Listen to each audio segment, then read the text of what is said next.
Spirit. Seated. I'm standing down here because yesterday we had at the American diocesan event that was called Spring Training. The third year, I think, that they've done this. It was a day, wonderful day of various kinds of workshops. There were probably about 30 or 40 of them all full. There were 400 people there from all over the diocese, lay in and clergy alike. And I've asked a couple of, we had a group of 6 who went. I've asked a couple of people to share with us some of what happened yesterday, just to give you a sense of what was going on. So, Bob, would you lead on?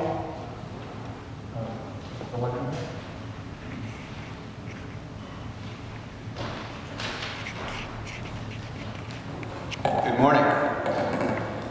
Jack, use the hook if I talk too long. I think it has been about 3 years, but each spring I look forward to the spring training that's put on by the Episcopal Church in Connecticut.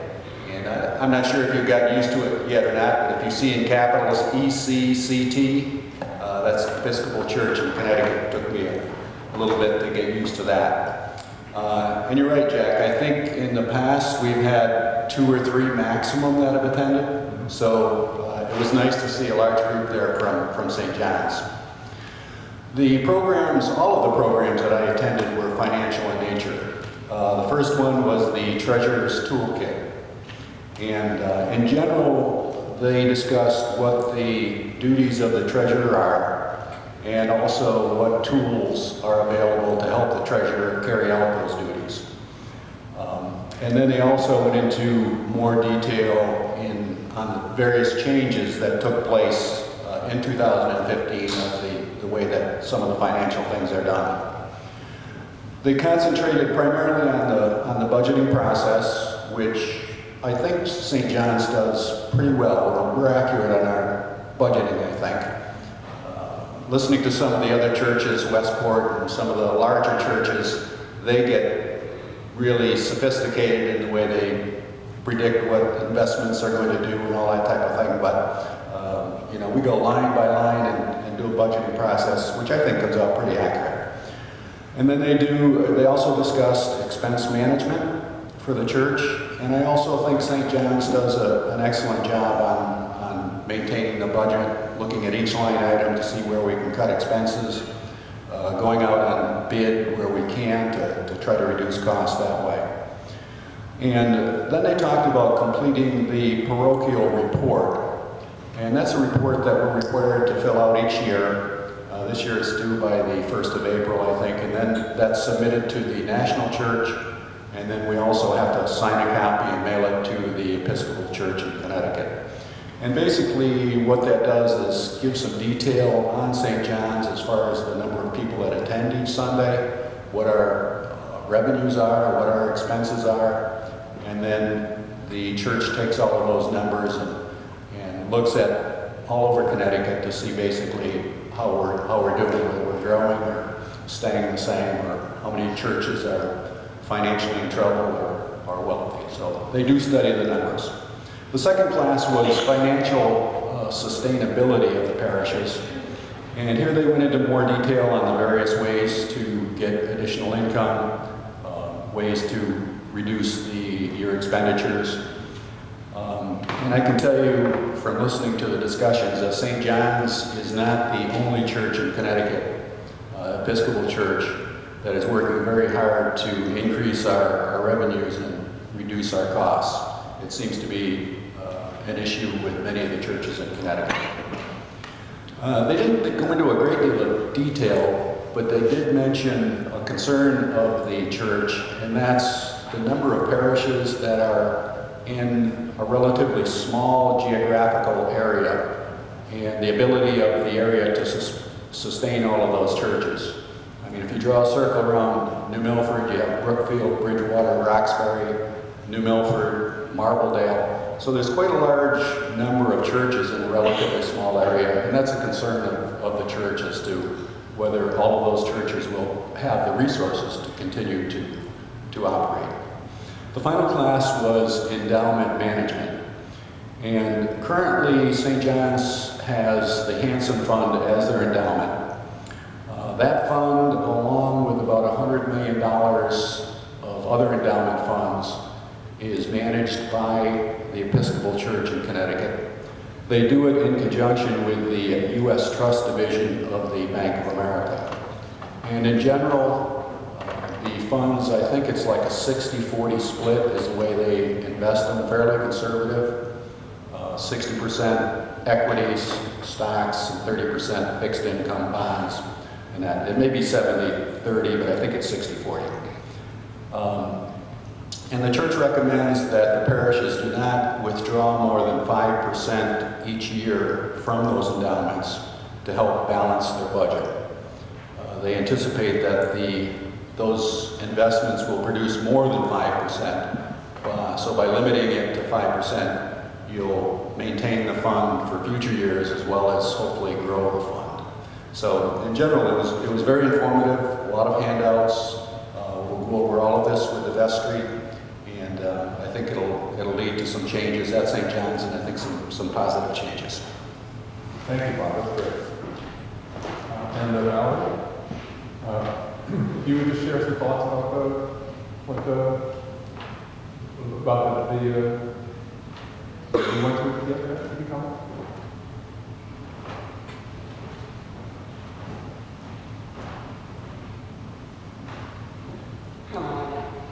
The first training that I took was Vestry 101, and my main focus was how could I best serve my parishioner, my church, and it was very informative.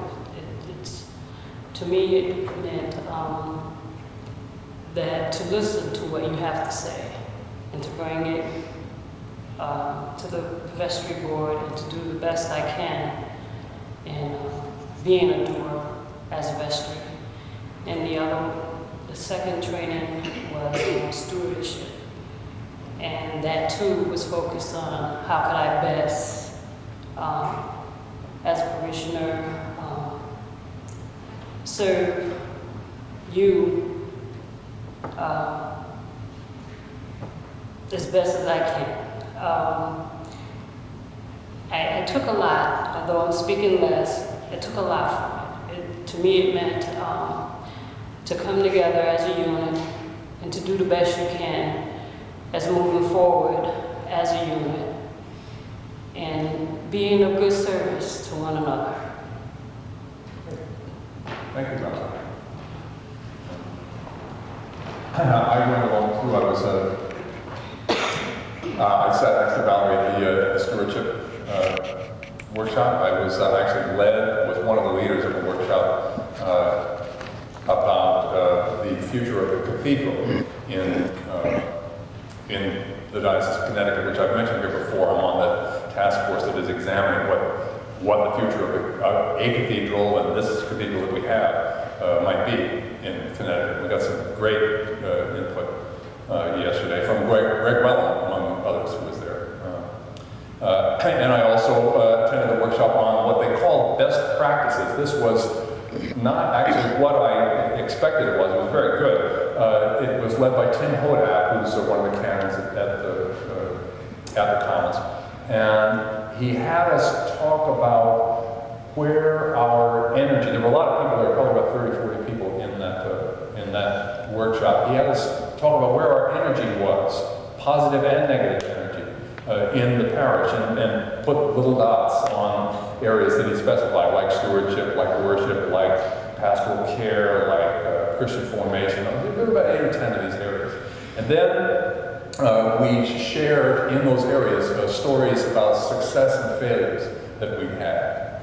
And then he had us split up into 3 little groups, and we talked about, he had us pick one area and talk about what the best approaches to that problem, to that area, were, and pick one approach. So we came out with something concrete, all of us did. It was really a wonderful day. But what I think what was best and most useful, I think probably you guys would agree with this, about it, was that it gave us a chance to listen to each other, which is one of the most important things that we do as members of the church, as Christians. We, each of us, hear the will of God in a particular way, our own particular way. The way, and that way is always limited. That's what being particular means. So when we hear each other's stories, the way we each hear the will of God and try to live it out, that deepens and freshens our experience of God, our awareness of the way God is at work in each of our lives. That's why it's enlivening to be part of a larger church context beyond our own walls here, in our deanery, which is going to meet next Tuesday under the leadership now of our beloved Father Kwame, and in our diocese. At events like this, which gives us the opportunity to listen and to learn so much from so many different kinds of environments. We have a very diverse diocese here. The importance of listening came up in our Lenten program last week, and if you thought you were going to get away without at least a little sermon today, forget about this. No such thing. In the book we've been reading by Henry Nouwen, he talks about the word obedience. You guys who've been there will remember that. A lot of people don't like that word, obedience, because to them it signifies just submission. It automatically carries the word blind before it, blind obedience. But now it points out that the root word of obedience is the Latin word audire, which means to listen. So to be obedient is to listen. More than that, I looked it up, and the prefix ob means complete. So obedience is complete listening. So true obedience isn't blind, unthinking at all.